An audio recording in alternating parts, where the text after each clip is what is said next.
આજરોજ રાજકોટ મ્યુનિસિપલ કોર્પોરેશનની સ્ટેન્ડિંગ કમિટીની બેઠક હતી।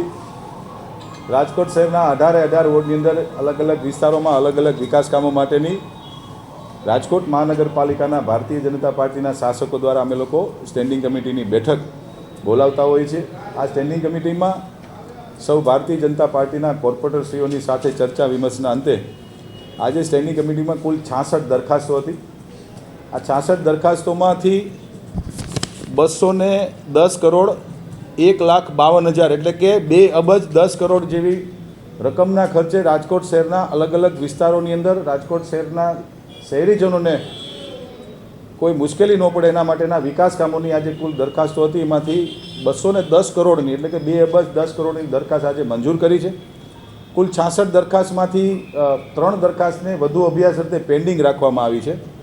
બાકીની તમામ દરખાસ્તોને આજે મંજૂર કરવામાં। દરખાસ્ત નંબર 4 જે પેન્ડિંગ રાખવામાં આવી છે એ રાજકોટ મહાનગરપાલિકાના જે સિક્યુરિટીનો જે કોન્ટ્રાક્ટ છે એ સિક્યુરિટીની દરખાસ્ત ગઈ સ્ટેન્ડિંગ કમિટીમાં પણ પેન્ડિંગ હતી અને આ સ્ટેન્ડિંગ કમિટીમાં પણ વધુ અભ્યાસ અર્થે પેન્ડિંગ રાખવામાં આવી છે। દરખાસ્ત નંબર 5 છે રાજકોટ મહાનગરપાલિકાના જુદી જુદી શાખાના કર્મચારીઓનો જે પગાર ધોરણ વધારવા માટેની અને ગ્રેડની જે દરખાસ્ત હતી એ વધુ અભ્યાસ અર્થે પેન્ડિંગ રાખવામાં આવી છે। અને કુલ દરખાસ્ત number 38 ward number 7 ward number 14 અને વોર્ડ નંબર 17માં પાર્ટ વોર્ડની અંદર ડીઆઈ પાઇપલાઇનના કામ અંગેની દરખાસ્ત હતી એ પણ મારા દ્વારા પેન્ડિંગ રાખવામાં આવી છે। જેનું કારણ એ છે કે હું માહિતી માગું છું અધિકારીશ્રીઓ પાસેથી કે રાજકોટ શહેરમાં હવે કયા કયા વોર્ડની અંદર ડીઆઈના કામો થઈ શકે એમ છે।